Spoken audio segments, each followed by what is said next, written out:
Check, check, check.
call to order the Village of Hinsdale Board of Trustees meeting for Tuesday, August 15th, 2023. Please stand and say the Pledge of Allegiance.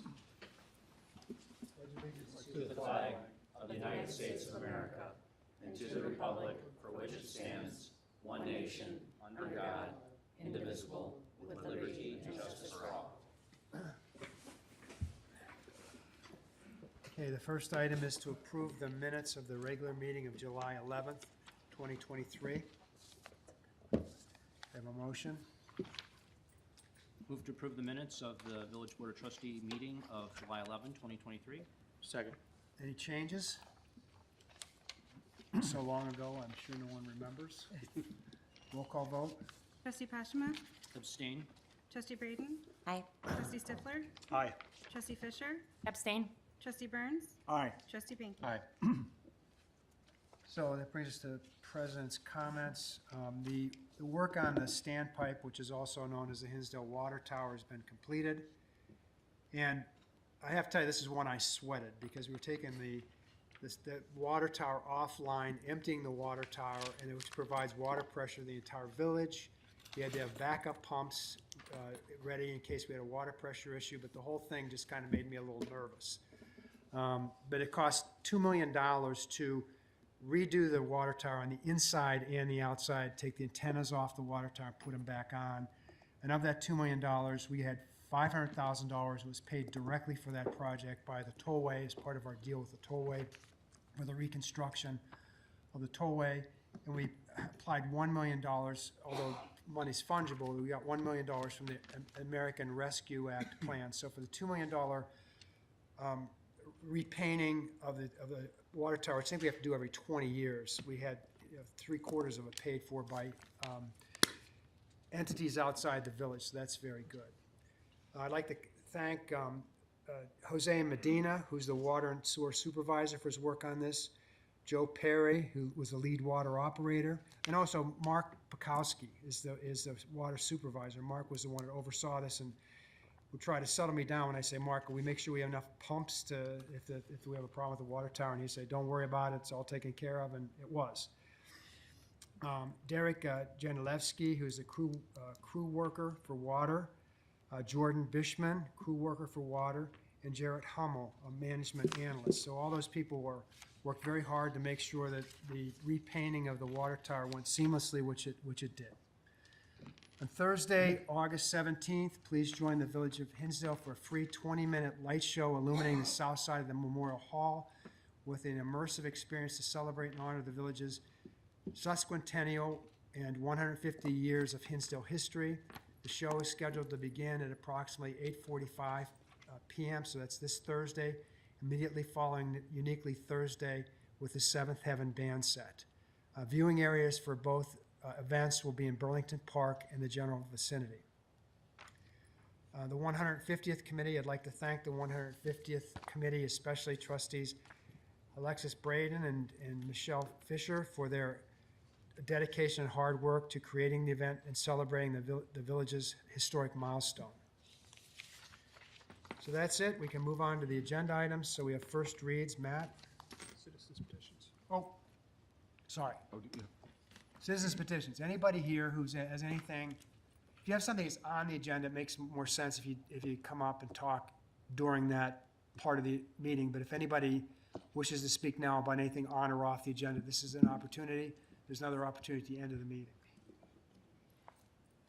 Okay, hearing none. Matt? Yes. I'd like to take items 6A and 6B together. Both of these relate to the 2022 appropriations ordinance. And as our 2022 audit is wrapping up, these are becoming timely. As you may remember, the original appropriations ordinance was adopted in March of 2022 and was based on the 2022 budget. 6A is a ordinance that we do almost every year. As you may remember, the appropriations ordinance and the budget both have many different line items. And what this transfer ordinance does is it allocates funds to items where The amount for that item was exceeded, and the funds are taken from items where the amounts were not exceeded, where there's a little, cushion, if you will. And the total amount appropriated for each fund does not change, but within the different line items, they do change. And there's no change to the village budget as a result of this. 6B is a little bit different than most years due to a clerical error. There were the correct amounts were not appropriated for two of the funds. For the Foreign Fire Insurance Tax Fund, we need to appropriate an additional $9,692. And then for the Police Pension Fund, we need to appropriate $45,542. So we'll do that by adopting a supplemental appropriation ordinance for these two amounts. In the case of the Foreign Fire Insurance Tax Fund, we had additional revenues of over $11,000, which is more than the $9,600 that we need to appropriate. And then in the case of the Police Pension Fund, we have sufficient reserves to cover that amount. Allison or Carrie, you want to add anything?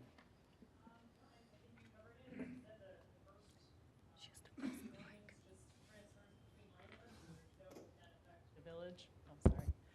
There's no net effect to the village for the first one, and the second one is just a supplemental additional, which, as you said, foreign fire insurance is fully covered, plus some by additional revenues, and police pension will just come out of reserves. So, Is there any limit on what you can do in a supplemental appropriation? no. There is? There's not? I mean, I just wonder, they make you do these appropriations each year, but if you can go back and supplement them, what's the point? Well, there's actually two manners the village could operate under. You could operate under the Appropriations Act, or you could operate under the Budget Act. Appropriations, essentially, you could set that at any dollar amount you want. A previous municipality I worked for would have an operating budget similar to what Hinsdale has, and then they would just double that to form the legal appropriation spending authority. So the operating budget really is your management tool that the village follows. Okay. Any other questions? I think these have to be second reads. We can't do a consent agenda? Yeah, okay. Next item I had, 6C, also a first read. This is to extend the lobbying agreement that we have with JLD Consulting through the end of the year. We've done this before. As you may remember, Mr. John D'Alessandro has been providing lobbying services in connection with various matters that are still ongoing. This includes the tollway redevelopment, including the redevelopment of the Oasis, and then also various legislative matters, budget appropriations such as the new fire truck, and also the implementation of the gas sales tax at the Oasis. And because these matters are still ongoing, we'd like to extend our agreement with him through the end of the year. The cost is $5,500 a month, so it's about $22,000 total for the rest of the year, and this amount is already included in our budget. Any questions on that? Consent agenda for that one? Okay.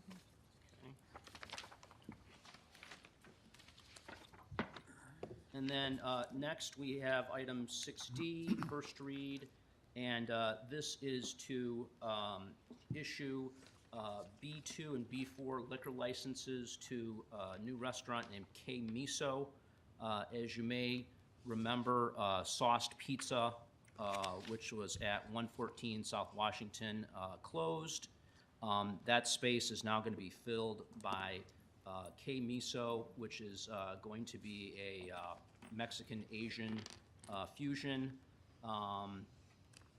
Going to be the same liquor licenses that Sauced had, a B2 license, which relates to liquor consumption on site, and then a B4 license for sale of packaged liquors. Technically, the way our code works is that when a business shuts down, the number of licenses granted actually decreases, and so we have to formally increase the number of licenses again to be able to issue the new licenses to the new restaurant. Looks like there's somebody here from Gregory K-Miso. I'm Gregory Meisen, one of the principals of K-Miso Hot Taco, and obviously we're anxious to become a better part of downtown and anxious to answer any questions and make sure that you have the comfort that you think we're going to be welcome to your community. Fine with it. Same. Yeah. I have a question. So you're going to be, just as part of dinner, I assume including traditional Mexican fare, food, and then wine, beer, and cocktails, and then extensive list of retail wines. So are you planning to be a liquor store as well? No, for lack of a better word, it's sort of in the Cooper's Hawk concept where there'll be like a retail section for, tastings and education related to, the wines primarily, and but not a liquor store or a packaged service at all. It's more part of the education and the experience of being involved in, the wine experience than just a straight, I want a bottle of wine. Thank you. So like somebody might come in, order some food for takeout, and they grab a bottle of wine or. That would be part of go it along as with well. Yeah. And we'll have a wine club for tastings and education and information to, enhance the business. And it's part of our skill set, and we think we can bring something unique to that experience.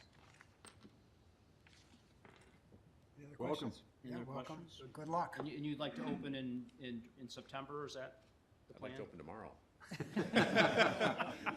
But we're going through the permit process now, the health Yep. department, and going through the full cycle to make sure that we are checking all the boxes. I'm an attorney, I'm a CPA, so I'm very aware of the compliance issues to make sure that we are staying off any troublemaker lists and, Are you redoing? get worried about the- our business, not the, any. Are you redoing the inside?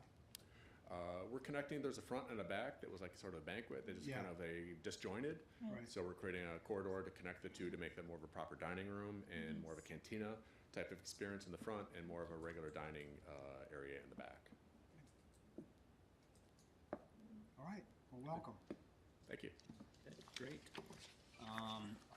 Yeah, I think there's some items still pending with the application, but Yeah. hopefully we get those wrapped up by our next meeting. Yeah, if they're wrapped up, then we can just put it on the consent, right? If not, we'll bring it back. Is that- Correct. Right, okay. Okay.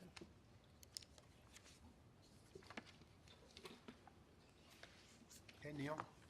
Okay, item 6E is for our, to award holiday lighting and decorating to B&B Holiday Decorating. This is for the village holiday lighting that's around the village, on the trees, the park out here, and so forth. And they have, the people who provided the holiday lighting last year did not bid on this, but we have done business in the past with B&B. Back in 2016 and 17, they've done a very good job for us. And they came in, our budget was $30,000 this, and they came in at $40,000, which of course is $10,000 over budget. However, first of all, everybody just loved the lighting last year, so we want to, I think everybody is in favor of keeping that going. To try to lessen the budget downfall a little bit, the public services staff will install the lights and decorations for the area one of the bid proposal, which is the Memorial Building grounds. So this will save about $4,200. So we're still $6,500 over budget, but we feel there are other areas where we can recover that money. So we should be okay with that. Yeah, and just as a reference point, we paid $32,000, I think $500 last year. Yeah, It's in yeah. here. So this is only roughly $4,000 more, and, the cost of everything is going up in the last year, so it's a comparable cost. And I do think people were happy with the lighting last year. I hate to cut back on that if we don't have to. Right. We have a smaller tree this year. We have a smaller tree this year, yeah. That'll reduce it. Yeah. So is everybody okay with this? Yeah, Okay, okay. so consent agenda. Yep. Okay, and then we have item 6F is to approve a resolution for a 3-year contract extension between the Village of Hinsdale and Republic Services for collection disposal of solid waste, recyclable materials, and so forth. Republic Services has been a longstanding provider of this service dating back to 2007. The RFP here shows how things are broken down. The large majority of people in the village now have switched over to curbside pickup in either 65 or 95 gallons. So 86% of the village has their garbage picked up that way. You may recall prior to 2018, some of the garbage was right at the back door or something, and people would go get it, bring it up. Now you put it on the curb and the automatic thing picks it up and takes care of it. So the proposal we got from Republic has an annual 4 1/8% price increase for years 1 and 3 for the standard service. Now, standard service is one pickup per week at the curbside. And then that's, so for years 1, 2, and 3, each year, there's a 4 1/8% increase. That amounts to about $1 a month, so $12 a year. Now, if the people who would be getting backdoor service, or that's going to go up quite a bit more. Also, the people who are getting, what I said, backdoor, and also twice, two pickups a week, that's going to go up a lot more, because that's a lot more expensive for Republic to deal with. So we can either try to roll all that numbers together, but we think it's better to have the 4 1/8% increase for the 86% of the people who are getting the once a week service. The one point on that, though, is there's some people who have backdoor service because they want backdoor service. There's some people who want backdoor service because they are elderly or Yeah, but there's an exception. there's an for those. exception. Yeah, That's what I was going right. to point out. To the extent that somebody's elderly or immobile, the backdoor service, you get a discount from the increase because of your need, and you just apply to, I don't know whether you go through the village or go through the Yeah, the com- request will be made through the village, and to the then we in village. turn So, will. so if there are people on, seniors on a fixed income that can't take their cans to the street, or their bins to the street, there is a way to reduce the price by just calling the village and applying for that. But everybody else who just opts for backdoor service and is able-bodied is going to pay the increase. And at our house, we only fill each bin about 1/3 of the way, so, Yeah, I mean, there's plenty of extra room there.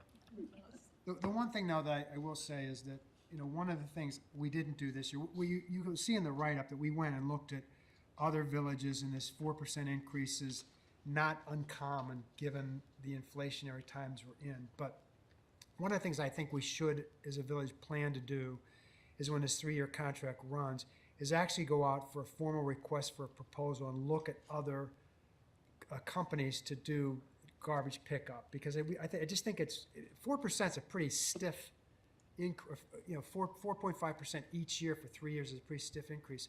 I'd like to check this against the market by going out for a proposal. We just didn't have the time, and it's very complicated because the company that handles trash service ends up knowing the community, knowing the streets, knowing the people, and if you switch, there's a lot of issues that come about, and we were just not in a position to do that this year.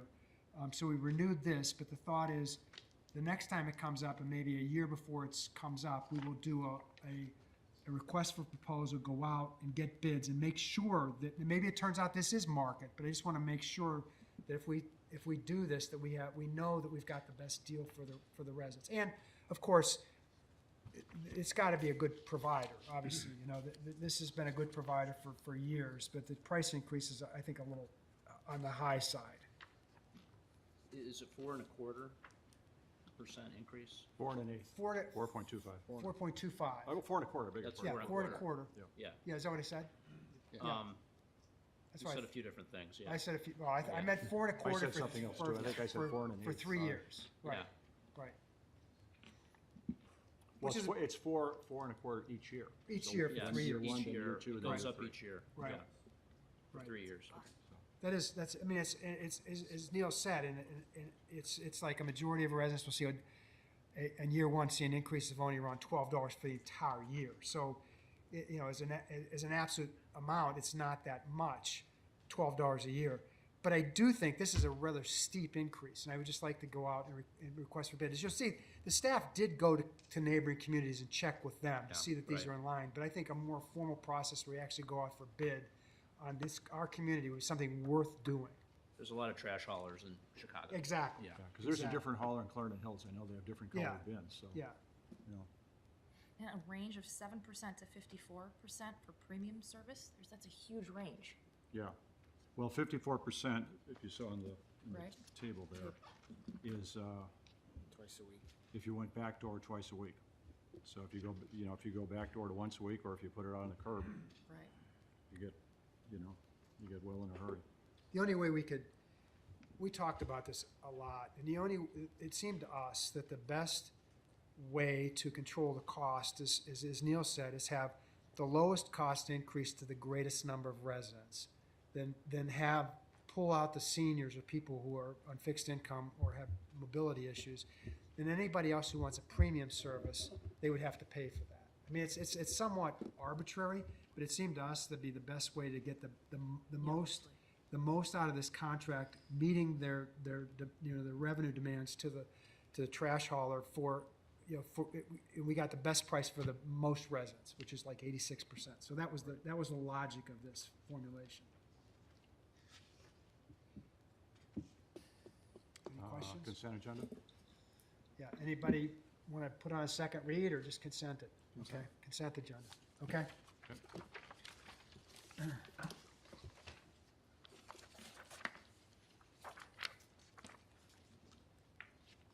Okay. Who's got the next item? I Is do. that you do? Yeah, Yeah. okay. This is item 6F. We are going to talk about our clock tower. It's G, I think, isn't it? G, excuse me, 6G, and it's to waive the competitive bidding and approval proposal from TriMaster for the replacement of the Memorial Hall carillon, restoration of the bell ringing mechanism, and digital upgrade of the clock in the amount of $34,810.50. Approve the proposal from Terrence Electric and Technology in the amount of $5,150 for electrical work, and approve an estimated cost from J&M Triangle Sign and Awning in the amount of $2,000 for the maintenance related to the clock faces, hands, dials, for a total of $41,960.50. So, let's talk about our clock tower, which includes the bell, the carillon, and the clock. These items collectively are part of our memorial building, they are part of our history, and they are the centerpiece of our village. The bell, in and of itself, it's gorgeous. I have pictures here for all of us.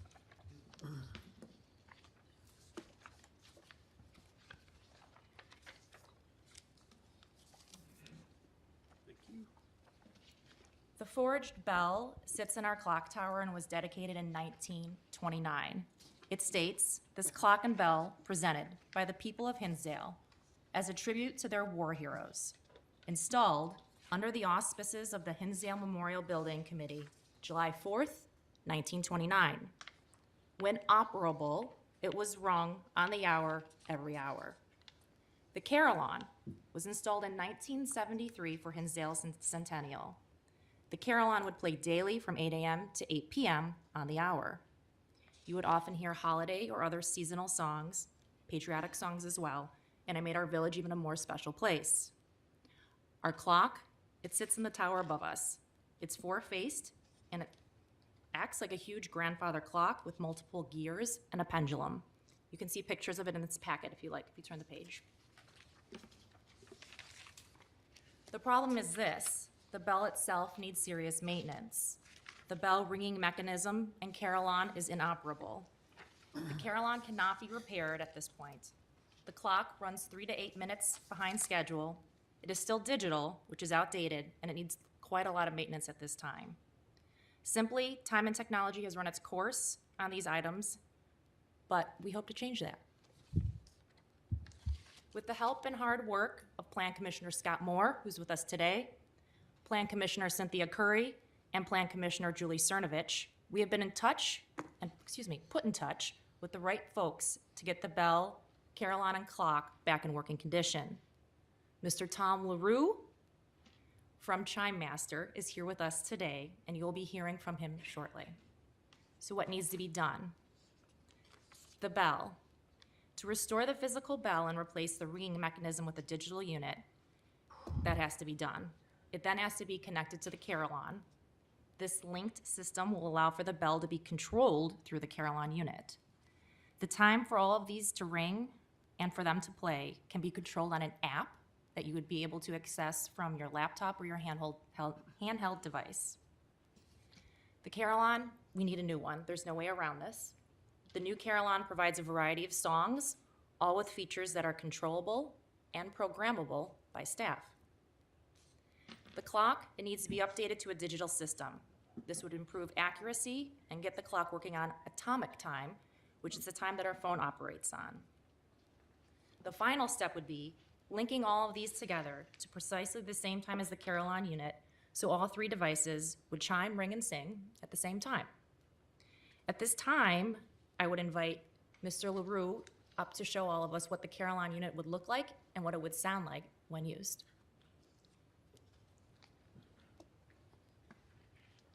Well, thank you very much for having me tonight. This will be brief. I'm just going to play a couple of things on the Carillon so that you can get an idea of what it would sound like. And I'm going to access that from my phone. And the first thing I'm going to do is I'm going to play a patriotic hymn.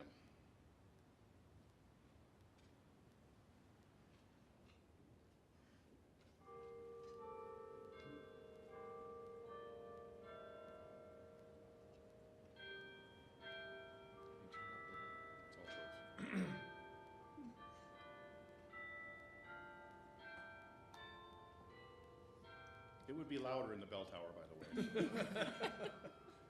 This is a rather large room for my little machine. But that's it.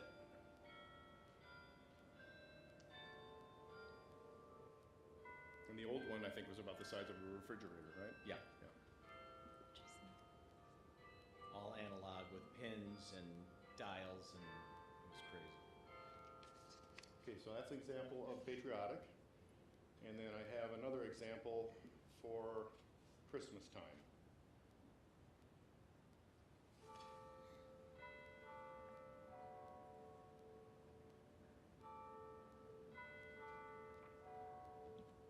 Can anyone name that tune?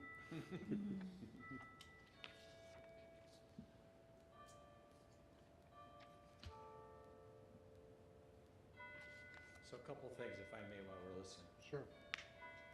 This is completely programmable, so we can make this go from 8 o'clock in the morning till 5 o'clock at night, 8 o'clock at night. We can change it weekly, we can change it daily. We can make it not play the Carillon and only play the bell, or just play the Carillon and not play the bell. So we've got options galore on whatever you want to do.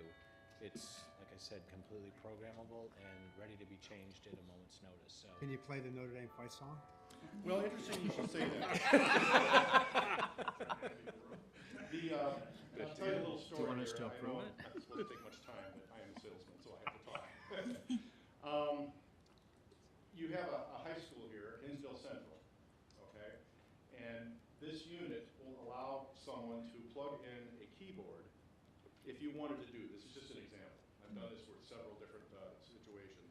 But you could actually have the Hinsdale Central fight song or loyalty, whatever they have there, and you could put that in your Carillon, and you could play that maybe before there's a football game or something to that effect. So it's kind of a, kind of brings it to the home feel of the community. I sold a Carillon to an establishment up at Northern Illinois University, and they wanted to play the Husky fight song every day, and so they did the same type of thing. So Notre Dame, no problem. I don't think it's in our library right now, but you can put it there. I just also wanted to point out that Mr. LaRue is with Chime Master, and the folks that provide these Carillons are few and far between. Right. This is what we would need, this is what would work up in our clock tower, and he is the person that would be able to provide that. Yeah. And another thing is, you can control the volume from anywhere from 0 to 100%. So if there are any issues with volume, you can take care of that, and you have complete control over how often it plays. You can even have a certain time frame where it will play at a softer point. So it's very, very user-friendly in almost any aspect. one thing on the pictures that I know you guys have, but I wanted to show you something. The gearing on what this looks like. So this is the inside, that's facing, that's the west on the right and the south facing clock face. The gearing that you see in the kind of the lower left center is the gearing that needs to be attended to. It has not been maintained for a long time. It's just general maintenance that is needed every 5 to 7 years. So we want to make sure that we take care of that, and that's pretty much the space where the digital unit will go. We've got to run 220 volts up there. That's all been spec'd out and taken care of. So it's kind of a nice, tidy package. Mr. Leroy, I have a quick question. The difference between, and I know we talked about this, the actual bell ringing and the carillon mechanism, can you interchange? So could the actual bell ring and then you play a song with the carillon? That's exactly what we would want to do. Okay. That's exactly how we're setting this up. So that's a good Perfect. question. So thanks for the clarification. Because I know that we had talked about previously people, Yeah. few people distinguishing the difference between the real bell and Right. the carillon bell sound, while I wouldn't know at all. Okay. So Okay, this good is to know. the almost 100-year-old mechanism to run the clock now. That's what it looks like. And it's got a motor that winds it, and it's basically a gigantic grandfather's clock.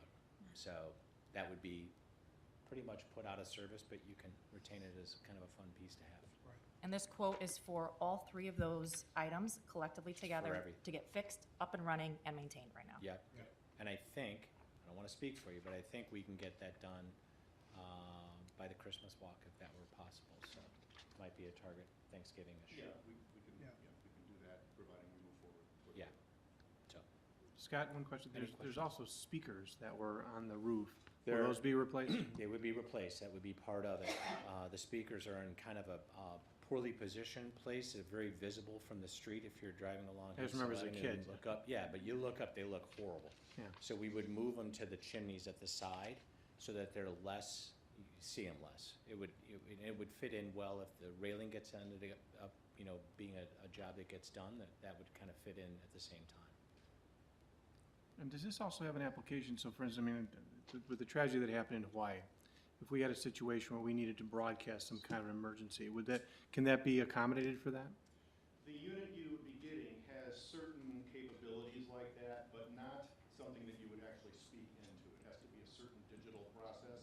The reason there is the potential of blowing the speakers. Yeah, I'm just thinking like even like a siren or some kind. I mean, obviously, we'd never want to have to Right. use something like this, Right. but if in the event that something happened. Yeah. Right. So there are some capabilities with that, but not, Mr. Microphone. Understood. Thank you. Annual maintenance cost, not a lot. I can't imagine there being much of anything because we're talking all digital. The only thing that could potentially need some adjustments from time to time would be the actual electromagnetic clapper or a hammer that would strike the bell. That's the only real moving part. Oh, so the grinding things, that's not part of it anymore? No. Yeah, okay.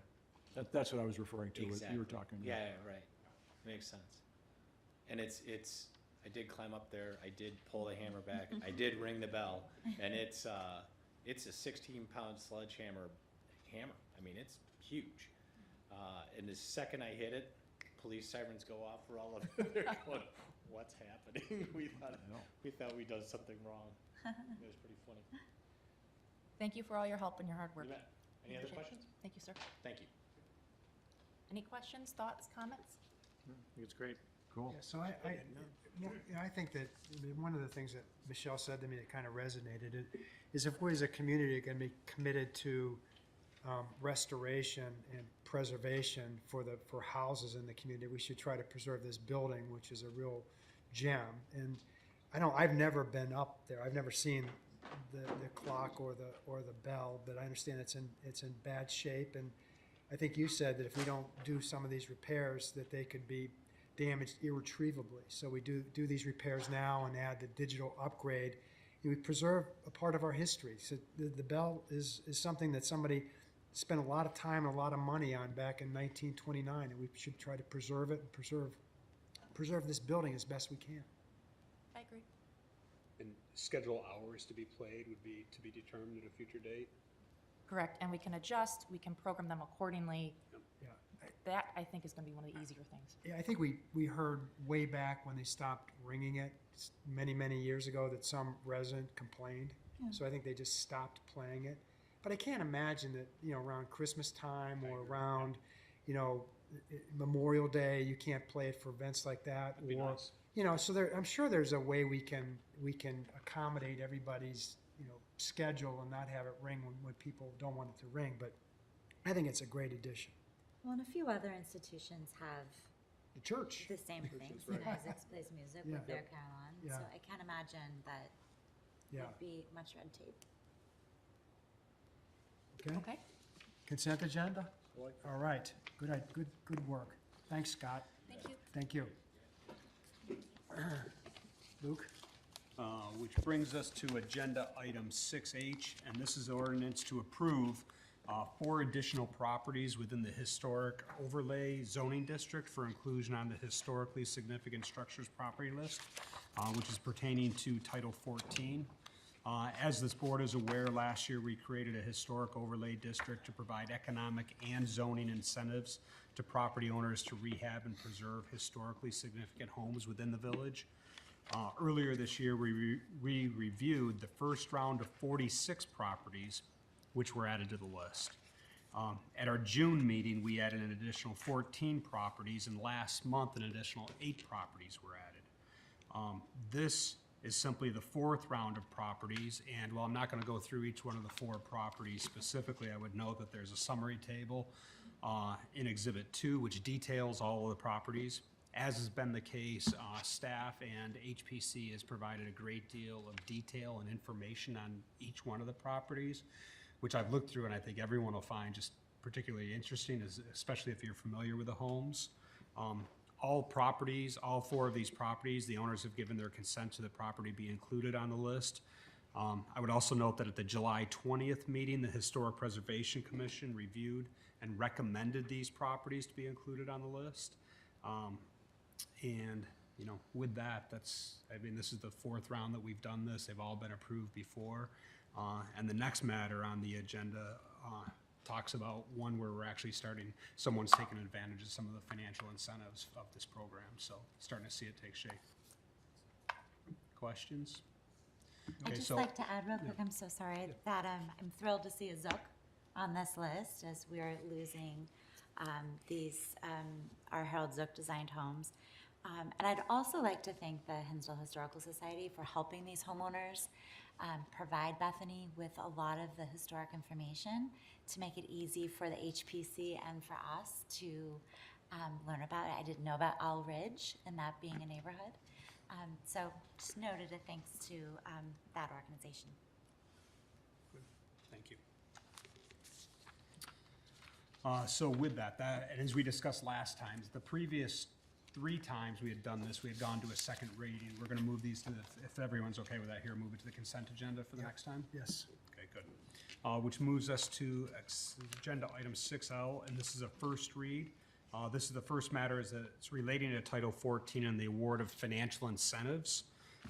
This resolution is to approve a preservation incentive certificate authorizing execution of an agreement relative to the property located at 420 South Park Avenue, which is formerly referred to as HPC Case 10-2023. The preservation incentive application received from the applicant, Ms. Mimi Collins, requests approval of a property tax rebate and a matching grant for exterior improvements to the single-family home, and also the coach house. This property was approved on the historically significant structures list in March of 2023. This property specifically was constructed in 1924s and features French eclectic style architecture. The property was purchased by the applicant in November of 2021, and prior to this sale was on the market for an extended period of time, and some people thought that it was a candidate for a tear down. Prior to Title 14 being approved, the owner improved the property with approximately $200,000 of improvements. please recall that our program requires approval by the HPC and this board prior to any improvements to ensure that the work that is being done is consistent with the historical nature of the structure. The next round of improvements that the homeowner anticipates doing, they have not been completed yet.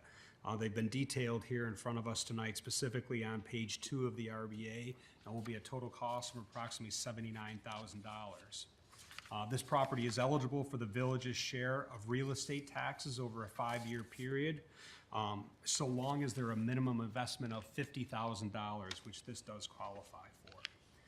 At the current tax roll on the property, the applicant would be eligible for approximately $11,421 over the next 5 years. Additionally, the village board may approve funding for 50% of the project costs up to a maximum of $10,000, with a minimum investment of $20,000, which this project also meets that criteria. I would note that the Historic Preservation Commission met on August 2nd and unanimously voted to recommend approval for the tax rebate and also the matching grant. And with that, so the way that this would work is if this board does approve this, then the homeowner would go ahead and complete all of the improvements. It would be reviewed by the village board. He or she would then be eligible for the tax rebate and also a grant for the cost of the funding. So what we're asked to do is to say if the work is done as presented here, then we would agree to that? We would agree to the tax rebate and the Correct. match? Okay. Yeah, subject to the work being performed as Okay. outlined. Yep. And just opinion on this, I think this, we just started putting these on Title 14 homes on, and this is, I think, I can remember talking with the community development staff back in the spring at this home, which is, if it's a very notable home at 420 South Park Avenue, it was a serious consideration of being torn down. Right. There were some people there was one person in particular that wanted to buy the property, but wasn't able to get variances that would require them, and they walked away from it. Right. So I think that this is really the first example, but it's also a very good example of how some of the work that Bethany and Rob and others in the Historic Preservation Commission have done are truly possibly saving homes. Right. If I could just note that it was a common thought amongst a lot of builders and contractors that given the materials that this home was made out of, a lot of concrete cinder blocks, right? Pyro brick. That you weren't able to move walls. And Able to what? to move walls. Okay. And a huge testament to Mimi and her husband for, fighting that notion and proving that you absolutely could. I know in the spring of 2022, Rob, Bethany, and I toured it, and I toured it again today, and the work is phenomenal, and she really did save this. Some top architects and builders who are highly respected in this town, said it couldn't be done. And you did it. Any comments you'd like to make on the home? No, it's beautiful and glad I was able to save it. It's a third landmark home and by far one of the prettiest homes. Yeah, it is beautiful. Yeah. So, Yeah. this is an example of exactly why we put in place this program. I think most of you on the board, we struggle with the historic homes, and we at one time thought about penalties for people who wanted to tear down homes, and we realized that the problem with that, or try to force people to, who had homes that should be saved, to sell them to somebody, restore them, and the problem you get is that a lot of times that's all the money the family has, and they have to sell it to the highest bidder, and the highest bidder doesn't want to keep the historic home, and so you really can't argue with that. That's their property. So we landed on this path of trying to incentivize people to restore homes, and I'm glad it's working, because I think it's a win-win for the village. People were happy with the program. No one's saying that that you're detracting from our property rights, and so I think it's a great program, and I hope to see more people come forward and we're able to match them and to give them tax breaks in order to keep these homes. I think it's great. Yeah, I think it's great too. And how does the pipeline of additional inquiry look? We have at least 3 preservation incentives coming to the HPC next month. So we've got a pretty good pipeline coming through. Good, good. Excellent. Okay, consent agenda for this? Yes. Thank you. Thank you. Which moves us now to agenda item 6J. And this is a first read, and it relates to the exterior appearance and site plan changes to the property located at 830 North Madison Street, which is commonly known as the Salt Creek Club. This property is 8.9 acres and is located in an open space district and is surrounded by R2 single-family districts on all four sides. I would note about this property in different, most of the properties in the open space district are public parks. This is different because it's a private club, so just, that's a matter that'll come into play here in a bit. The applicant is requesting approval for the construction of 2 paddle tennis courts and corresponding lights on top of an existing sports court and construction of a viewing patio. Salt Creek Club is an existing legal non-conforming private membership sports and recreation club. The club currently has 12 tennis courts, 4 paddle tennis courts, 5 sports courts, an outdoor pool, and 2 clubhouses. Non-conforming features primarily relate to bulk regulations such as yard and setbacks. The proposed changes meet all of the zoning requirements, including setbacks, height of light poles, and photometric or light intensity readings of the lights to be installed. The application was reviewed at 2 Plan Commission meetings in June and July. At the Plan Commission meetings, there was resistance to the plans by at least 2 different neighbors. In addition to the opposition for the existing projects, the 2 neighbors also cited light spillover from the existing courts. The times that the lights are used as late as 10:45 p.m. and the general operations of the club, various property maintenance issues, and parking during large events. And while I do not believe that all of the concerns were fully mitigated to the neighbor's satisfaction, the following steps were mandated or asked to be requested by the Plan Commission, and they were agreed to by the applicant. This includes that light shields will be installed on all of the paddle tennis courts, so not just the 2 existing courts, but all of the paddle tennis courts are going to put shields on, which stop light spillover from going up into the air, which I think is a good win. A lighting timer system which shuts off after 10:45 p.m. and only allows for 2-hour increments of light. So it's like a timer on a hot tub or a spa. Once you turn it on, it goes off automatically and has to be turned on again.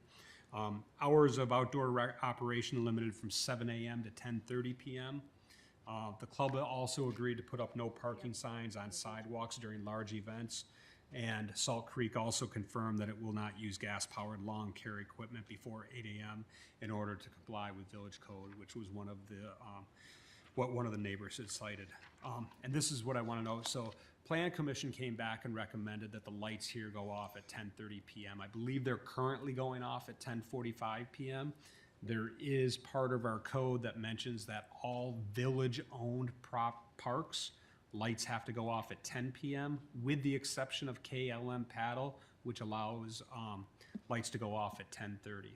So this would be 30 minutes past the time period for which all parks except for KLM go. I just want to note that out for trustees.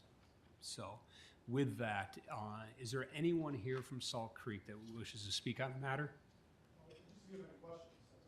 Okay. Operator questions or anything? Al Stradle from Salt Creek Club.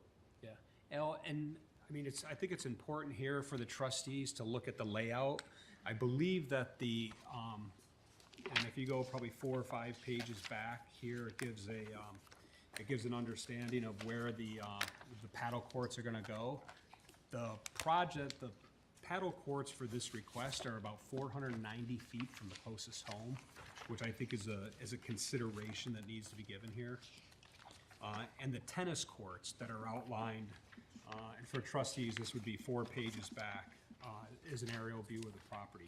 The tennis courts do not currently have lights on them, correct? No lights. And if memory serves me correctly, I don't know I think Salt Creek had requested lights on the paddle court before, and they kind of got, or on the tennis courts, and they were discouraged not to move forward. I don't think it ever made it to this board, just because of locations to the residential homes on Bonnie Bray. But I don't have any questions, but I've looked at this pretty intensely. Trustees? Any residents here who want to speak on this issue?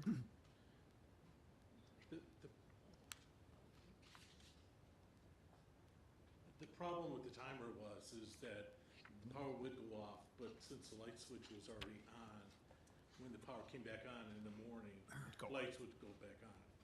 So that was a complaint by a neighbor that Yeah. they were on at 6 in the morning. And- So we've adjusted that. And have you taken a look at how much you think the shields will reduce the light spillover when they're installed on all of the courts? Is there a way to measure that? Well, the photometrics are for the 2 new ones that are being Right. built, and we conceded that we would put them on the 4 existing ones. Yep. Especially the north-facing lights that face the one resident's property. It's Yep. not the spillage, it's the The glare. glare that's coming off the light. So with the shield coming down 3 to 5 inches on the light, it will block that initial glare. The spillage is not the issue. Yep, okay, thank you. Is there residents who want to have issues? I Anybody? think he had to get his cell phone. Oh, okay. No one's here to complain? No? Discuss? Discuss? Discuss is a better word than complain. Provide guidance. No, Okay. I mean, as far as the residents here, I mean, I think all members of this board are very sensitive to resident concerns. Right. And I don't think Many of this. the concerns had nothing to do with the paddle tennis. Exactly. It Right. was running power equipment before 8 a.m. in the Right. morning, which frankly, residents should call the village if Right, that right, occur. I right. mean, I would call you first and ask and hope you don't comply, but the village will write tickets if there's power equipment being operated. We've got noise ordinance that, should control those. Yeah, like control landscape guys those starting up issues. at 7:30. Exactly. Yeah. But I think if you just look at the face of this, it's the lights. It's a good ad for the club. It's a good ad for the community members that use the club. It's on the north side of the existing paddle building. Right. So it's blocked by the building, and then to the east of the new paddle courts is the pool, the hill, the pool, the existing main Yeah. building. So it wouldn't be Okay.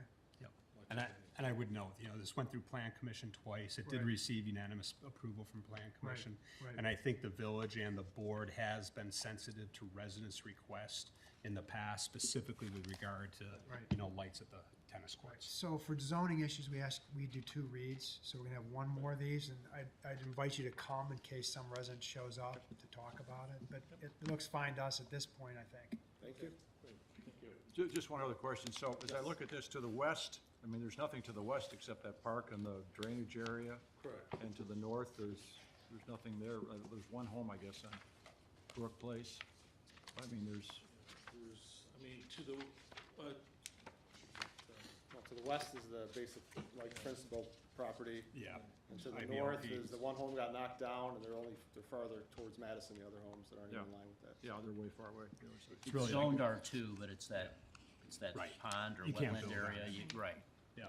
It's the 5 homes, I believe, that are on Bonnie Bray that are most sensitive to it. Yeah, but that's way over here, right? To the Yeah. south, Yeah. it's to the South. south It's of It's the to the club. south, exactly. Yeah. And the As I new courts are to the north. Yeah, Right. 490 feet away. Yeah. Okay. right. Also, with Neil's request to preserve trees, is a fairly, save this for Yep. the next packet round. All right, just see you so they next don't meeting. run. Thank you. Moves us to agenda item 6K, and this is a first read, and it's a major adjustment to the plan development relative to the relocation of the Hinsdale Community Services Food Pantry from the Memorial Building to the former Humane Society building at 22 North Elm Street.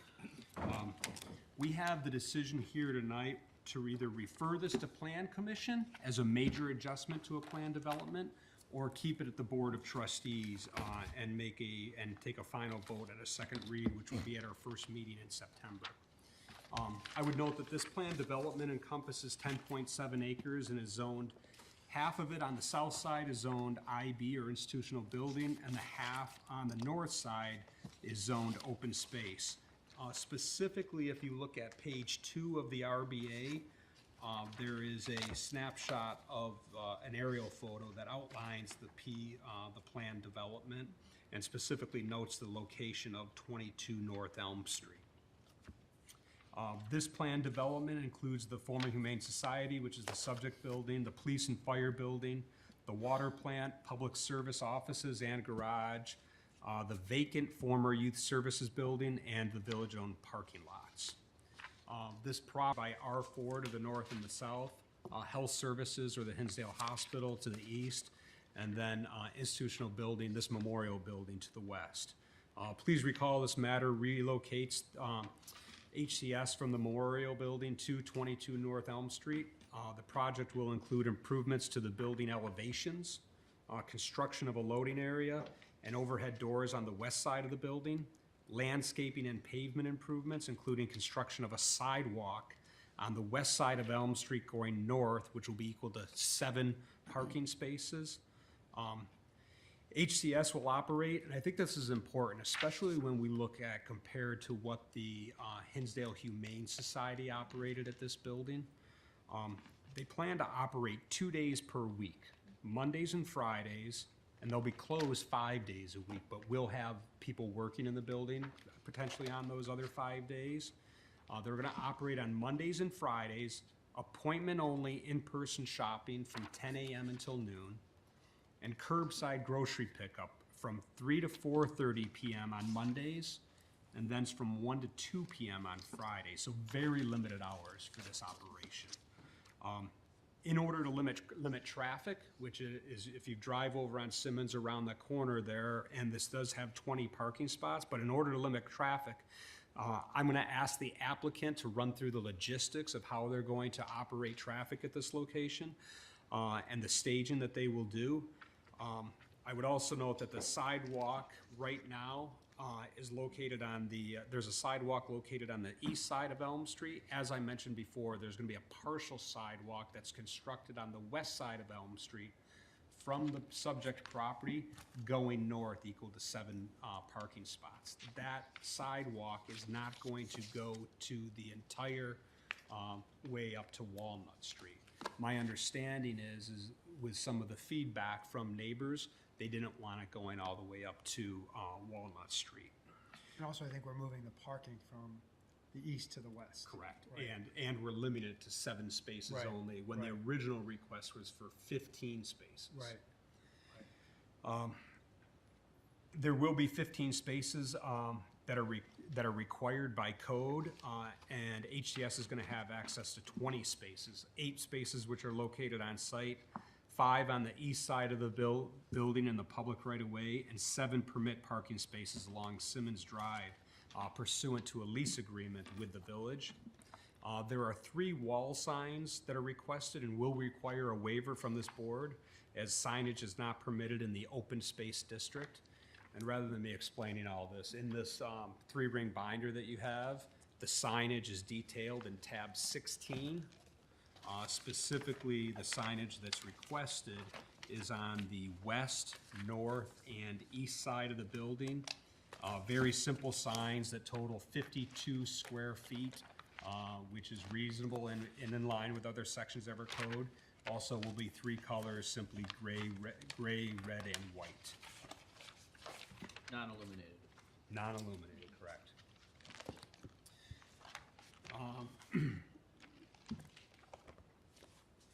I would note, just with regards to this property, we did approve the lease back in October of 2022 for this property, as it is owned by the village. There's been delays in here, in part because the original application sought to take some of the open space and pave it over. There was resistance to doing that, so we've come back with this parking, this change in parking, which is in part due to the parking spaces that'll go up along Elm Street. I would also note that there was a community outreach meetings that were held in April of this year. There were approximately 40 invitations that were hand-delivered to neighbors around the property. There were approximately 6 neighbors that attended that meeting. And I don't mean to minimize that there were only 6. There's a lot of people I'm sure that were busy or couldn't come. But I want to note that there were concerns that were raised by the neighbors. The concerns were the proposed hours, which have been reduced from the original plan. There were safety issues with installing a sidewalk. I'm not exactly sure what the safety issues with the sidewalk were. Safety concerns regarding the intersections at Walnut and Elm.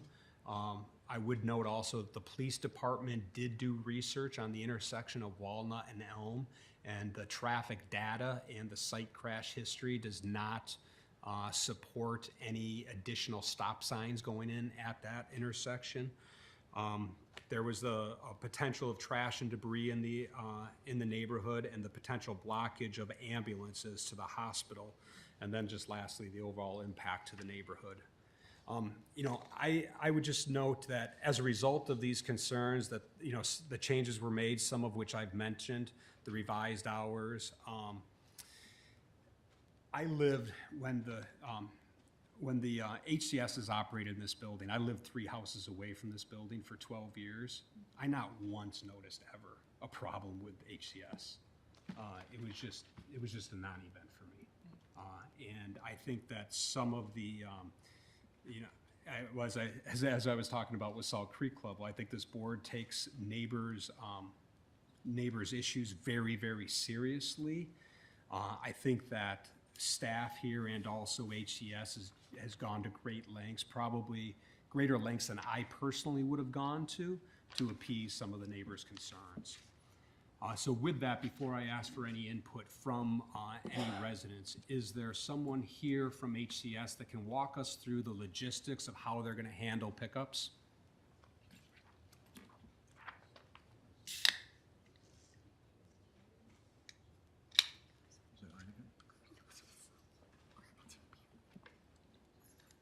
We have a slide presentation, but I have a slide that we can show you here. Great, thank you. And this is Steve Corcoran. He's the traffic engineer from Erickson Engineering.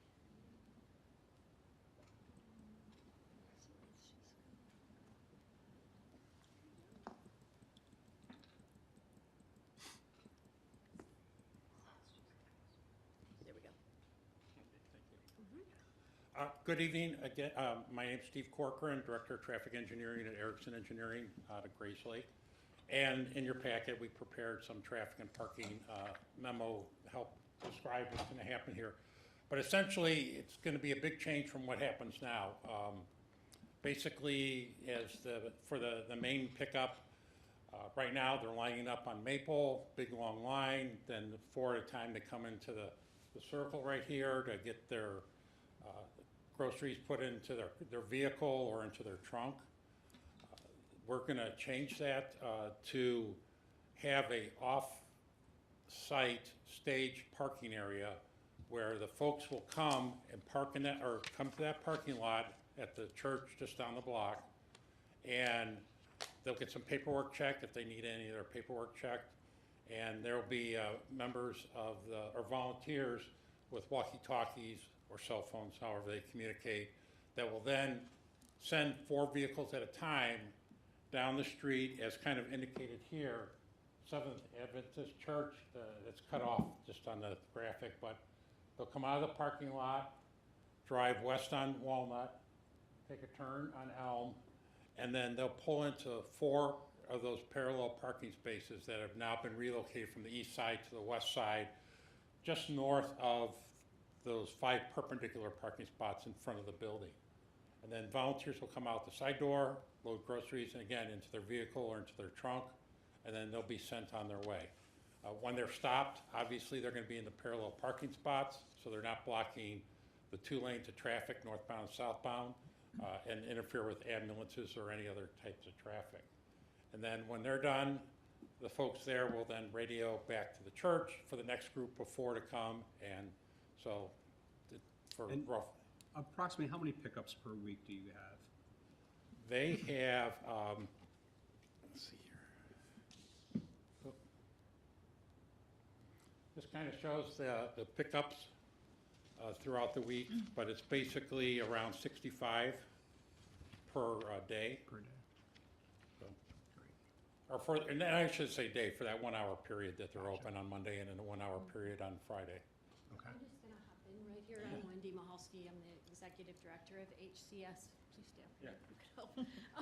So I want to say about the Seventh-day Adventist Church, there has actually been a mobile pantry in that lot for the last 5 years.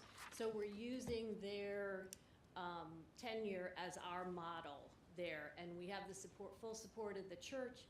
They also have a safety committee that will help us get cars in and out of that lot. We'll move cars 4 at a time down Walnut Street to Elm Street. We've talked with Chief King and Deputy Chief Lilly about training our volunteers for those intersections, so they'll be trained to actually move the traffic through. And then we'll load the 4 cars in the front loading spots. We'll put groceries in, 4 at a time. I have a question. So I see there's in-person grocery shopping opportunities as well as curbside grocery. Will this new location change their shopping experience at all? Is in your current location? So we've surveyed our pantry guests, and they prefer curbside 8 to 1. But there are some that do want client choice. Okay. And so they'll have an opportunity for in-person shopping. We also run a school pantry in Willowbrook. Right, and where in we James. all- yeah, where That's, we- I was questioning because I volunteered there a few times. Yeah. And so I know that is in person where it's, It they is, can we have- choose, you know, if they have little kids or based on their needs. Right, So right. that was my question, if this location changes, I guess that customization It of does. shopping? It does. It gives our pantry guests who visit the Hinsdale pantry an opportunity for choice. Great. As we have at Willowbrook. So, and just from my observations, that parking lot is more than large enough to hold 65 cars. It is. Yeah. Yes. Okay. Yes. If everybody showed up at the same time, okay. Yes, and we've actually done some research, so we looked at our queues, and basically, using Hinsdale, our current operations as the data point, from 2:30 to 3, we have 16 cars, from 3 o'clock to 3:30, we have 38 cars, from 3:30 to 4, we have 53 cars in the queue, and from 4 o'clock to 4:30, 51. And that is when we serve 92 families and have 68 cars in the queue. And just so the trustees understand, this, as part of this major adjustment, if this process were to change, if the church were to be sold and no longer wanted to do that, they'd have to come back to the board for approval of that operation. So it's specifically detailed in the major adjustment, how this works, and if it changes, they've got to come back.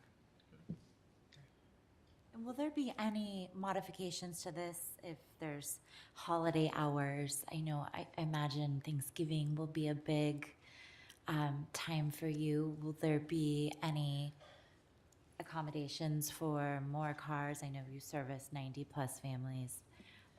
So we distribute Thanksgiving meals at a separate distribution time during the holidays. Got it. So it doesn't. So it wouldn't impact. It wouldn't impact. And then we're actually closed the week between Christmas and New Year, simply because we can't get on the loading docks to get food from our food rescue partners. Okay, any questions? Questions? You know, is there anyone here from residents or the neighborhood that wants to speak? Come on up. My name is Richard Paul. I reside at 244 East Walnut Street and have been a resident of Hinsdale for 40 years. I'm here representing the residents of our neighborhood that will be affected by the Hinsdale Community Service, transferring the operation of their operation to the old Humane Society at 22 North. One of the issues we have is we were left out of all the planning. We first learned of the proposed change of venue was in October 2022, when my wife was walking home from the library and a volunteer of the Hinsdale Community Service began talking to her about the move. She listened as he went on about the proposal. When he was done, she asked if traffic at the intersection of Elm and Walnut and parking near the emergency room had been discussed. He said that was going to be taken care of and winked his eye. My wife found it hard to believe that there was anybody doing anything inappropriate. Subsequently to that, my wife filed a Freedom of Information request on October 7th of 2022. requesting traffic studies, signage, and discussions related to the intersection of Elm and Walnut and parking near the emergency room. To date, we have not received a response on this. And that's been a long time, especially with the requirements of the federal Freedom of Information. The next time we received any information about the proposal was a flyer from HCS inviting us to a coffee and conversation on June 5th of 2023. Now, we went to the meeting, but they've said they passed out flyers. None of my neighbors have gotten one. So at the meeting, we learned more specifics about this proposal, even though the grant for rental of the lease of the rental of the old Humane Society had already been signed. So what we learned at the meeting was there was going to be a relocation of parking, both standard space and handicaps, from the east side of Elm Street to the west side. The installation of a sidewalk on the west side of Elm Street. Currently, that area west of Elm, behind my residence, is designated as Brush Hill Sanctuary, a wildlife and natural growth sanctuary by board resolution dated March 3, 1953. HTS provided us with a traffic study they had contracted for. We reviewed the study and noted 2 errors and 2 omissions. Study state there were 9 standard spaces and 2 handicap spaces. There is in fact 8 standard spaces and 3 handicapped. There was no mention of the 2 fire hydrants on the West Elm Street, or West Elm Street side. These would be critical if there was a fire at the hospital or the sanctuary. There have been 2 fires in the sanctuary in which Hinsdale Fire Department has responded. This is over a significant period of time. And both those fires, I believe, were caused by down wires, because there's an electrical easement down the south there. At the meeting, Adam Maycock, CEO of Adventist Hospital, stated the hospital supported this decision to relocate the parking spaces from the east side of Elm to the west side of Elm. He further stated the hospital was going to eliminate the medical office at 121 North Elm Street, but could not provide a date for or what the future use of the building would be. Living at this intersection for 37 years, I can attest those parking places are used often for visitors to the hospital, emergency room, and the medical offices in that building. Also, why were they creating all these parking spaces, installing several feet of sidewalk when they repeatedly said they'd only bring 4 cars at a time for loading to the food pantry, and there is currently that number of spaces directly in front of the building. So we're wondering why you have those other need spaces on Elm Street, and there's 4 empty spots they could pull right into the front of the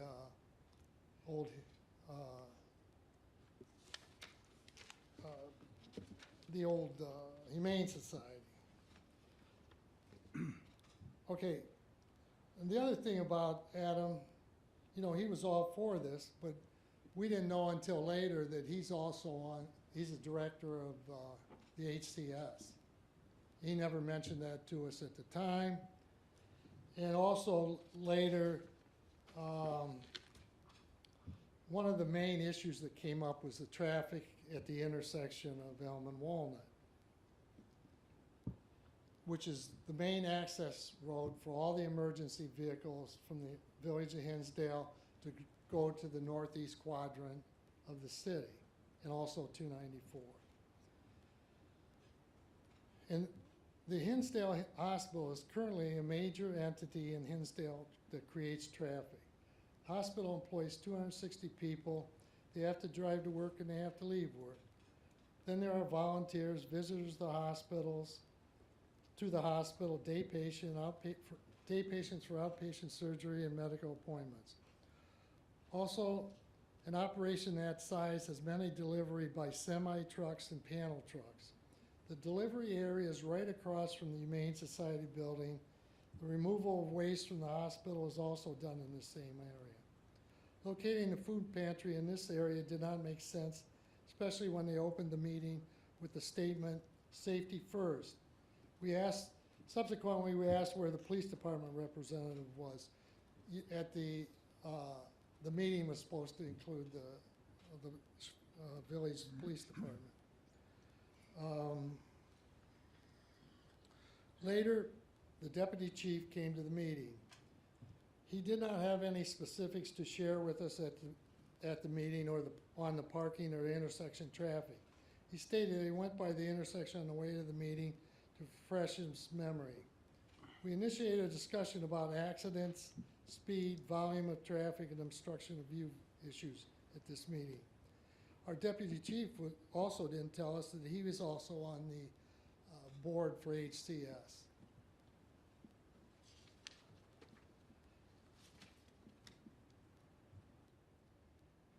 At the meeting, Hinsdale Community Service told us that 90% of the recipients of their products were Hinsdale residents, and the pickup was only from 3:30 to 4:30, 3 days a week. Trying to keep an open mind, but remember, no one caught the errors on the traffic study, we decided to look a little closer at the operation.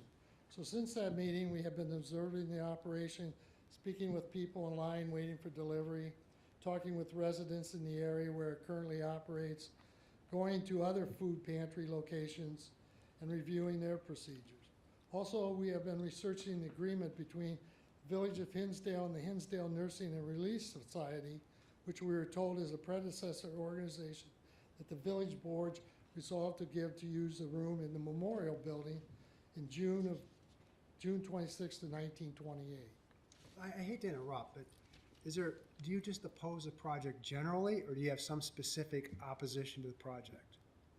Yeah, we do. When I go. Well, I mean, I read all the emails, I know the history. Okay. So you can skip all that, and why don't you go right to the punchline? What is it about this, if anything, that concerns you? The traffic. Well, they're gonna have 4 cars at a time for a very limited window of time. Is it you just don't believe that's true, or do you have a problem with the plan as proposed? No, I don't think it's, why are they telling us they need all this parking on Elm Street when they got the 4 right in front of the. Well, they may have people work there parking there, I think. Right. But, I mean, is it you just don't believe what they're saying, or do you have a problem with what they're saying? Yeah, some things they've told us isn't all true. Well, but we're gonna have an agreement with them, it's gonna be a writing, it's gonna be an ordinance. So what they said is going to be the law.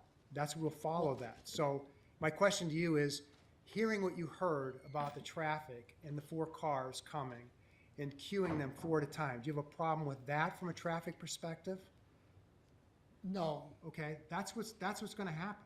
Well, I know that. Okay, so but there's then- some other things too. Well, okay, what's number 2? Okay, number 2 is, we've asked the village folks, how is HCS the predecessor to the nursing Right. thing? That goes way back. That goes way back. Right. So we're not going to revisit that. Why does that matter? It doesn't matter. But I've read emails that go on and on about the nursing issue and how this went back in 1929. They dug up all these agreements, and we are here to approve this. We are going to move them there. If you as a resident, and I'm not talking about the hospital's okay with this. So to the extent you're making arguments about the hospital, we leave that to the hospital. They're okay with this. The police department's okay with this. The fire department's okay with this. If you've got specific issues as a resident that you want us to address, we're here to talk about them. Okay. But we're not here to talk about the contract that goes back to 1926, or how that was subsequently handed off to the food pantry. But if you've got concerns as a resident, we're here to listen. Okay. So we've talked about the traffic. I think we've addressed that. What's the next thing? The fact that they're being on that property. Back Okay. in 93, when the village acquired the property, Right. there was a subsequent resolution that said that property can only be used as property as a wildlife and natural growth sanctuary, except for those portion otherwise actually needed for public works and municipal utility requirement. This area is designated as Brush Hill Sanctuary. No, that's not right. That's not right. Well, we got the paperwork. Right, well, so you have a legal argument. You can Yeah. challenge this in court if you want. Okay. If you have an issue as a resident about traffic We or do. noise or something, we talked about traffic, you're okay with traffic. Now you're saying that this is a bird sanctuary, and I submit it's not. So we can talk about that too. Anything Okay. else? Well, we would like to see some of this documentation that the village told us about, the predecessor thing, and the thing with the resolution that makes this a open area. It's not an open area. It's a building that the Humane Society was in for many, many years. And now No, we're gonna- since 1970s. Right, well, but we're not gonna go back pre-1970 and dig up documents to talk about this. I mean, if you've got a problem as a resident, whether it relates to traffic or something like that, we talk about that. And we've talked about traffic. Is there anything else? Well, all this is my concern. Well, okay. How do you think that this is gonna be worse for the neighborhood than the Humane Society? The Humane Society, they didn't have much traffic. We're not gonna have much traffic here? It's gonna be 65 4 cars. cars It's at gonna a be time. 4 cars. You heard them talk, 4 twice a cars week. at a time. 2 days a week. 2 days a 2 week. days a week. An hour. Less traffic than the Humane Society, Have for you ever been sure. on that street? Sometimes it goes all the way to Oak Street from Simons Boulevard. They haven't even started yet. We've got an ordinance. It's gonna govern this. Well, I'm talking when the gates don't work, and also on rush hour. Okay. Anything else? No. This isn't gonna operate during rush hour, though. Right. We've made Well, changes what to do you the think? hours. The one goes 3:30 to 4:30. That's when the, On Fridays. yeah, when the Hinsdale Hospital lets out. But I look at it, and I agree with you, there is traffic, but the majority of the traffic from the hospital is on the east side of the building. Well, no, they come both ways. The majority is on the east side. Yeah, Would you right like on to- Oak. Oak's the worst. Yeah. What would you rather see the hours on Friday? And I'm not even sure Well, what it time the shouldn't be hospital rush lets out. hour, because Friday's the worst of it all. Clarify, Fridays from 1 to 2. 1 to 2, so it's not. Just to even rush hour. clarify, Friday, the curbside pickup is from 1 to 2, Okay, so and it's the not even in-store rush is hour. from 10 to 12. Anything else? No. Okay, thank you. Anybody else? Yeah. Hi, my name's Scott Solenko. I grew up in Hinsdale on Bonnie Brae and was at Salt Creek pretty much every day during the summer. Went away to college, went away to law school, and hung out my shingle in the city. Now, 2 months ago, I moved back to Hinsdale, and I live at 240 East Walnut. I'm Rich's next door neighbor.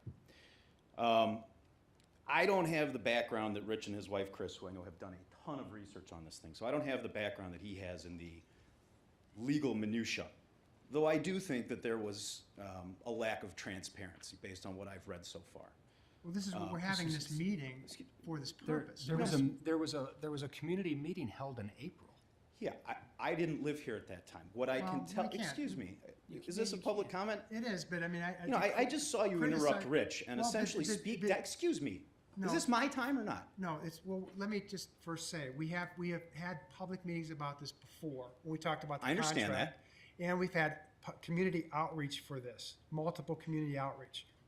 There's been lots of communication about this. Let me just say, in the 2 months I've been here, I've heard nothing about it, okay? Now, it's only 2 months. But what I will also say is the way that you just dismissed Rich and spoke to him in front of this committee is inexcusable. No, I don't We are agree with that. excuse me, we are residents of the neighborhood that is having a project done that is going to impact us. And let me just say this as well. I don't know what was done for the traffic study. I don't know who conducted that traffic study. From what I've heard, one of the officers involved in it is also on the board of HCS. Obviously, that's a conflict. But beyond that, I have the privilege, I have a young daughter who's 18 months old and a son who's 8. So I work from home on Tuesdays and Thursdays. And in the 2 months I've been here, not every day when I'm home, but most days, I at some point during the day hear tires squealing at that intersection. And just 2 weeks ago, there was a T-bone accident at that intersection, okay? So it does happen, and it is dangerous. And if any of you drive by that intersection, you will see, coming up the hill, west on Walnut is a blind intersection. Coming over the hill from the other side on Walnut, and then going subsequently down that hill between Elm Street and Park, it's also a blind hill. So you have a blind hill going both directions. Now, to say that there doesn't need there's no need for a four-way stop there, I don't know if there is or not. But what I can tell you is that my 8-year-old in a week is going to start walking to Lane School every day, and I'm going to be scared, okay? Because that is a dangerous intersection, and from what I understand, a few years ago, the neighbor across the street from me succeeded in getting the historical commission, whoever it was, to remove the sidewalk that went in front of their house, and now there is a gigantic barrier at the northwest corner of Walnut and Elm. There's no sidewalk there, so my kid has to cross the other side of Elm Street, walk down Elm to the lane, and then cross back over, okay? That is a situation that we are prepared to deal with, but when you add additional traffic, and I understand the argument that there's not a lot of extra traffic, but releasing 4 cars at a time, 65 cars over the course of an hour, I think that adds to the traffic during that time. And coming up the hill from that church, that's a scary proposition for me and my 8-year-old who's going to be walking to school, and my younger daughter who's going to be walking to school in a few years, okay? That is my main concern. The other one is this timing. I don't understand why 3 to 4:30 is the time. Okay, you've got. It's not. It not. is. It's 1 to 2. Excuse me. I For heard what Friday? she said. Monday to Friday, appointment only 10 to 2. Curbside on Monday, 3 to 4:30. Curbside on Friday, 1 to 2. If I got that wrong, I wrote Yeah, it I down don't wrong, know. but that's what she said. Yeah. So Mondays 3 to 4:30. Why? That's when kids are getting out of school. You've got all day long. I see kids riding their bikes up and down in front of my house. Brush Hill, the neighborhood, the nature area directly behind Rich and my home, is some kids have made a dirt bike path through there. I love it. That's great. But they have to get in and out of that place, right? So what would you propose the hours be? Yeah. Earlier, middle of the day. If it was up to me, I would have them open 5 days a week. In the middle of the day, people come there whenever they want. So we're not concentrating it all in a couple of hours during the course of the week. If that's what they want to do, that's fine. Let's not do it when kids are getting out of school. And I know you might not think that 3 to 4:30 is rush hour, but in my 20 years in Chicago, it certainly is. And I don't know how it's different here in Hinsdale. Maybe it is, maybe it's not. I think during school hours is reasonable. We should. No, that's something. We should look at that. In the issue of the four-way stop, I mean, I've always been in favor of four-way stops, but I understand that there's been no accident history there that to speak of. There was right? one 2 weeks ago. Bear with me on this, okay? Hear me out. The problem with four-way stops, if every resident in town would want a stop sign at their intersection. Sure. Right. And once we start putting four-way stops at every single intersection, then people start to ignore the stop signs. Right. And they start barreling. Well- Please bear with me. Yeah. So what we've decided to do is we listen to the federal guidelines of when to install stop signs. And the data at that intersection does not support installing a four-way stop signs. We're very methodical about it. The police chief is great. He can show you all of the research that is done there. But if we have data that supports stop signs, we'll put them in. But please understand, because I get this request quite often. You know, they want a stop sign in front of my house. There was a car accident there. If we put stop signs up at every single intersection, people are going to ignore all of them. They're going to ignore it. What I can tell you right now is the people at that intersection ignore the two-way stop sign. I see people roll that stop sign all day long. fine. All day long. We can ask the police to Yeah, start but, monitoring. you know, Chief, so- I have a so- quick so question, Chief. that- Sorry, I didn't mean to interrupt you, but this might. Do you know the closest crossing guard to here for the Lane School? I know at Oak School we have several intersections out with crossing guards. Do you know that? Does this intersection have a crossing guard during school hours? I just moved here. Because you just moved here. It doesn't? And I encourage all of you to take a trip through this intersection. But Sit what there. I'm saying, though, is we several intersections away from a lot of schools. there are crossing guards that do help some of the kids cross county line, for example. That's a wonderful solution. What I will say is I drove by the Lane School today, and they already have a sign out front saying crossing guards wanted. So they're already short on crossing guards. How you're gonna get another one approved for that intersection, I think And it's is. pretty far away. So Yeah. just let me ask, so the times, at least in the, which are detailed in the RBA for pickup, are Mondays from 3 to 4:30 PM and Fridays to 1 to 2 PM. I'm assuming 1 to 2 PM is not an issue. Not for me, no. I What mean- would you suggest for Mondays? I mean, look, I don't have a dog in a fight for 9 to 11 or 1 to 2 or whatever. What I'm saying is move it away from the time kids are getting out of school. Fair. Okay, and that's a reasonable That's a fair request. point. All right, so with that said, I would suggest or urge all of you to send it back to the planning committee for some further debate instead of approving this plan tonight. Thank you. Anybody So else? just so you understand, sir, we're not approving this tonight. This is just a first read to get input from everybody. So as you talk about transparency and from everything, this is a process that's been going on for a year. We're trying to make it transparent. We're not voting on this matter tonight. Anybody else?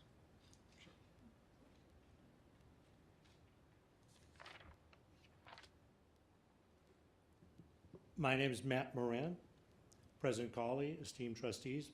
I'd like to make 2 quick points here. I've lived on East Walnut, 232 East Walnut, since 1992. I'd like to comment in general about Northeast Hinsdale and the bird sanctuary in particular. In that, as I see it, there is a duty to provide enjoyment and use by residents, taxpayers, and families. So around 25 years ago, I served as an AYSO coach, soccer coach, at both the bird sanctuary and at the wellness house. The wellness house used to have AYSO field. Okay, so at the time though, the village kind of caves in. The wellness house says, oh, we want that area for parking and our use or whatever. So the AYSO field goes away. The AYSO field goes away at the bird sanctuary. The bird sanctuary now, from my point of view, is kind of a dumping ground. Wouldn't you agree, Rich? You were just there. It's a dumping ground now. 30 years ago, the bird sanctuary was a beautiful place. It was for sledding, it was for soccer, for the residents to enjoy. But now what we're doing is we're saying, well, Northeast Hinsdale now has no AYSO soccer fields at all. There are 18 of them for Hinsdale AYSO, but none of them in Northeast Hinsdale. And this is the #1 sport for 5 to 7-year-olds for both girls and boys. I'm not tracking. How does this relate to the food pantry? Well, this relates as far as you're providing something for private use here at the bird sanctuary. And meanwhile, why can't the residents enjoy the bird sanctuary, which initially devoted to? It's supposed to be a bird sanctuary. I'm not sure how the use of this is going to be any more impactful than what was Right, previously used as a humane society. And in the first proposal they came to us with, they were going to make a parking lot that extended into the bird sanctuary. We said no to that. This is back when we talked about this publicly 2 years ago, Yeah. or a year and a half ago. So that's when we moved the parking spaces from the east side to the west side. Yes. We have 7 there. So we made sure we preserved the park area. Yeah. That's where we did have a conversation with residents in the room a year and a half ago. So we are not impacting the bird sanctuary. To the extent that you think that that's used as a dumping ground, that's a separate issue. We can talk about that. Yeah, it is kind of, in my mind, it's somewhat related, but anyway, it's kind of like for residents, it's kind of, let's use it as dumping ground, but then let's take care of the out-of-towners, so, anyway. Okay, point 2 is, I did bring this up at the earlier meeting, the open meeting there. In my opinion, anyway, there is an issue here as far as, do we even have the right model here? Should there be cars that are coming to Hinsdale to pick up in residential areas? Shouldn't there be delivery of food? And so I raised the issue back then. I raised the issue with the Board of Trustees, and I still haven't heard an answer as far as, are there any other places in DuPage County that has car pickup for food in residential areas? In my mind, this is the wrong model. There's Meals on Wheels and things that deliver food to people, but to say, hey, cars, just come into Hinsdale, it's just not, in my mind, it's just not the right model. Right. but Thank you very much. We've had that model here, right? This is a residential neighborhood where this building is. I We've know. had the food pantry here for many In years. all respect, you said, well, it didn't seem like much of a problem. In my mind, when I went by it, it seemed like a very big problem with the gigantic traffic line out there or whatever. That was, you're moving a problem from one area of the village to another. It's kind of like, let's try to solve the problem as opposed to just saying, again, in my mind, it's the wrong model. That's my opinion. Thank you very much. Okay, thank you. Other residents? Questions from trustees? I think, I mean, the things that I think about is, I'm happy with moving the hours as long as it works for the food pantry to accommodate kids walking from school. That seems like a reasonable request. I think the 4 cars at a time, that makes sense, and of course, we'll enforce that.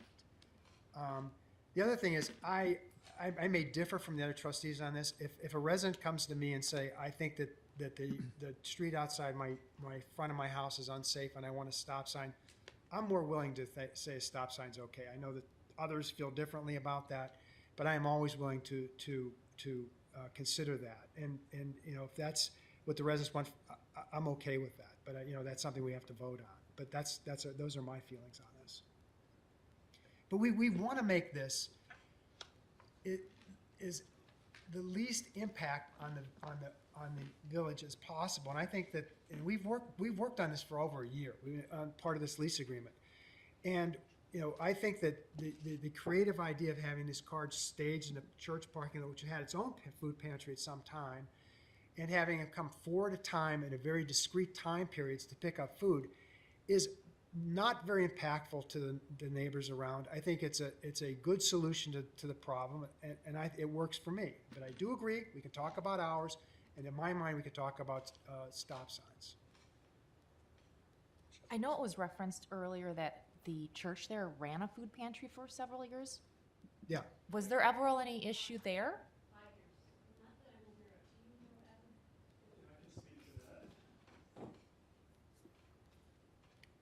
Hi, my name is Adam Maycock. I'm actually the CEO of the hospital. It's the hospital's mobile food pantry that we partnered with the church to run.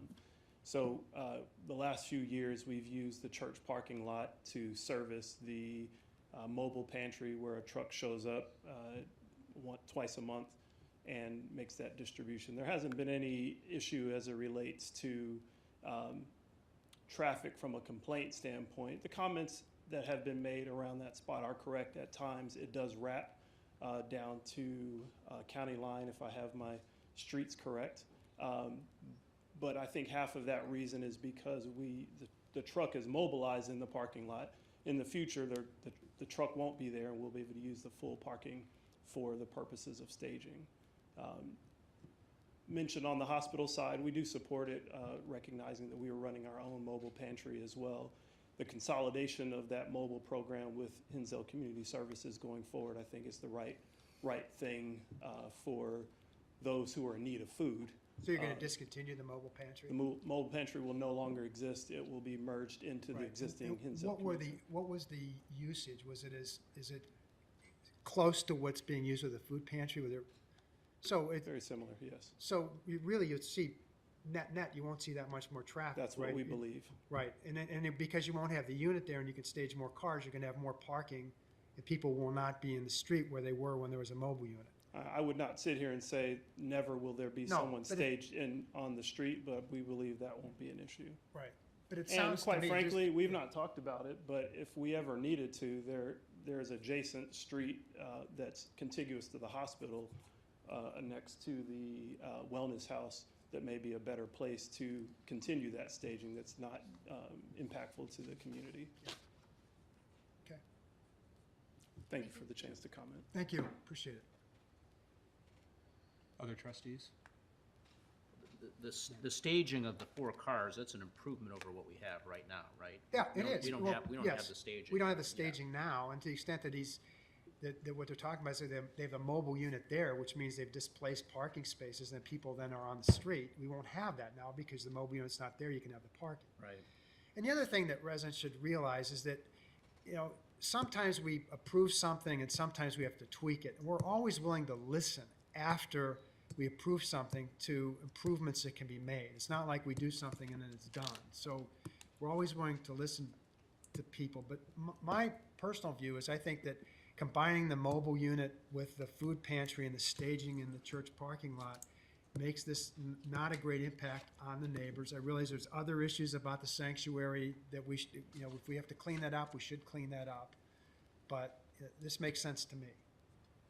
I would also note, just for residents' understanding, I believe it was October of '22 that this first came in front of us. and they were gonna pave over part of the open space. Right, the flat and part, Turn right, into right. put like 10 additional parking spaces in there.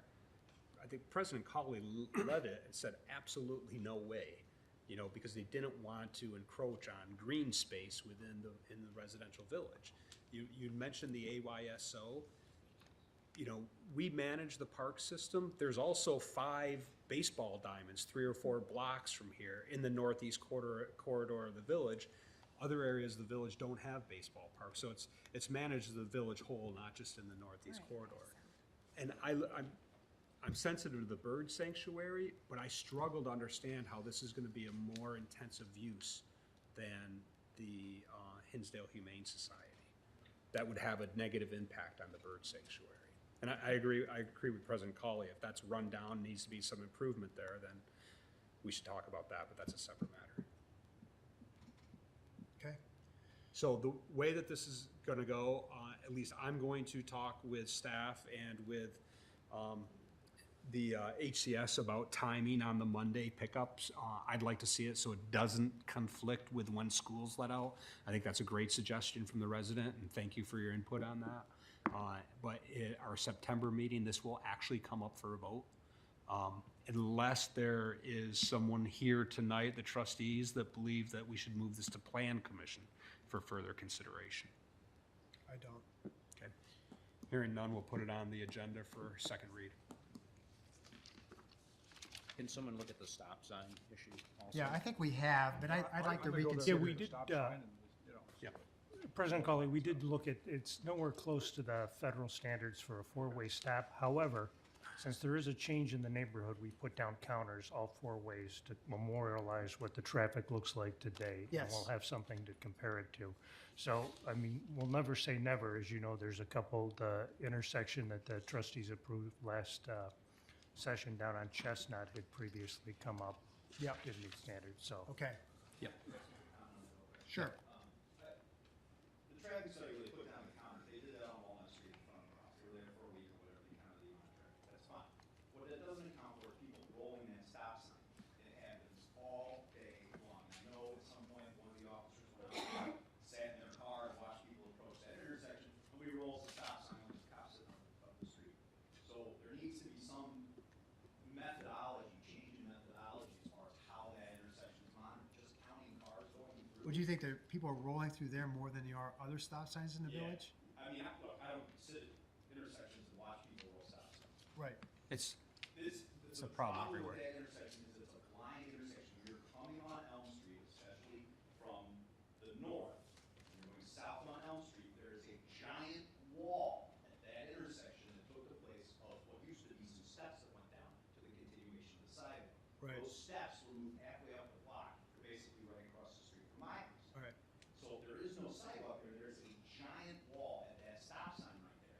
People roll through that, and that to me is more dangerous than Okay. somebody rolling through an open Right. intersection. We hear you. that you can see We all will all take a look at it. We do have the capacity. We have enforcement programs that go from stop sign to stop sign, and they use covert cars. So they're not the typical black and white cars when they sit down the street. Because I understand what you're saying. If there's like an immediate traffic concern, it's the beat car that goes there, and nobody violates when a black and white sitting down the street. So we hear what you're saying. We'll look at it and we'll take it up again at the next meeting. great. Okay. So go to second read. Yeah, yeah. We're gonna go to second read, right? Yep. Which moves us to agenda item 6L. This is a first read, and it also relates to the lease agreement between Hinsdale Community Services and the village for the property at 22 North Elm Street. The original lease, as we've talked tonight, was executed in October of '22. This amendment addresses changes in the timeline, the parking situation, and other ancillary matters that have been developed over the past month. Over the past 10 months. Basically, the summary of the amendments are, it confirms that HCS will cease using the Memorial Building and will exit the Memorial Building 90 days issuance of a CO at Elm Street. It clarifies that the village is responsible for primary utilities at the building and also responsible for refuse dumping. It outlines the zoning approvals necessary to construct the lessee improvements, including signage, timing of the applicant's materials for approval. It specifies if approvals are not granted, then both parties may terminate the lease with no obligations. Construction of the public sidewalk is also detailed on the west side of Elm Street to the north for a portion of the way, and it will be the responsibility of the village, and it outlines details for parking as we've discussed previously tonight. Questions with regard to the amendment to the lease? Hearing none, this can probably go on consent agenda? Yep. Thank you. That's it for me. So, Okay, it takes us to accounts payable. which was me. Okay. I left the bag at home again, so I will drop it off tomorrow morning. Okay. But I did find everything to be in order. I found one check that was missing, but Allison sent me a photo or electronic copies of that, so everything's in due order. So with that, I'll approve a payment of accounts payable for the period of July 6, 2023 through August 9, 2023 in the aggregate amount of $2,673,839.46 as set forth on the list provided by the village treasurer, of which a permanent copy is on file with the village clerk. Second. Roll call vote. Trustee Pashima? Aye. Trustee Braden? Aye. Trustee Stifler? Aye. Trustee Fisher? Aye. Trustee Burns? Aye. Trustee Bank? Aye. Can I have a motion with respect to consent agenda items 7B through 7F? I'll move to approve consent agenda items 7B through 7F. Second. Roll call vote. Trustee Pashima? Aye. Trustee Braden? Aye. Trustee Stifler? Aye. Trustee Fisher? Aye. Trustee Burns? Aye. Trustee Bank? Aye. Which moves us to agenda item 8A. And this is a second read, relates to exterior appearance and site plan to allow for changes to the existing building elevations at 11 Salt Creek Lane. I will note that at the last meeting, we told the applicant they did not need to come back because we were okay with everything. A number of the changes, basically makes changes to the exterior and the landscaping. President Cawley noted that he wanted Michelle Fisher to specifically look at the landscaping because she is such a sleuth when it comes to that. There was some back and forth between the applicant and Michelle on that matter, and I believe that we're saving one tree. The linden in front. Yes. One linden tree in front, and the applicant has agreed to that. Been great. So with that, any questions? Hearing none, I am going to make a motion to, bear with me, approve an ordinance approving an exterior appearance site plan to allow for changes to the existing building elevations, landscape plan, and site plan at 11 Salt Creek Lane. Second. Roll call vote. Trustee Pashima? Aye. Trustee Braden? Aye. Trustee Stifler? Aye. Trustee Fisher? Aye. Trustee Burns? Aye. Trustee Bank? Aye.